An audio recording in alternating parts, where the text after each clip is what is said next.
আব্রাহা আরিয়াতের শাসন ব্যবস্থা অত্যন্ত দুর্বল বলে ঘোষণা দেয়।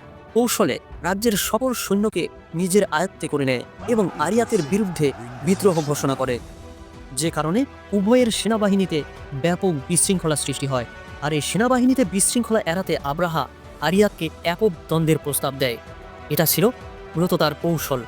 প্রস্তাবে আরিয়াত রাজি হয়ে যায়। তৎকালে একক যুদ্ধের নিয়ম ছিল দুজনের মধ্যে যুদ্ধ চলাকালে বাইরে থেকে কেউ সহযোগিতা করতে পারবে না। কিন্তু আব্রাহা গোপনে একজন ঘাতককে প্রস্তুত করে রাখে। একক যুদ্ধ চলাকালে আরিয়াত আব্রাহার মুখে আঘাত করে, যার ফলে তার নাক কেটে যায়। আর এজন্যই তার নাম হয় আব্রাহা আল আশরাম, অর্থাৎ নাক কাটা আব্রাহা। যুদ্ধের এক পর্যায়ে আব্রাহা অনেকটাই পরাজয়ের পথে, কিন্তু আচমকা সেই গোপন ঘাতক এসে আরিয়াতের ওপর আক্রমণ করে বসে এবং আরিয়াতকে হত্যা করে। মূলত আব্রাহা সরাসরি আরিয়াতকে পরাজিত করতে পারেনি, বরং এক প্রকার গুপ্ত ঘাতক দিয়ে কৌশলে তাকে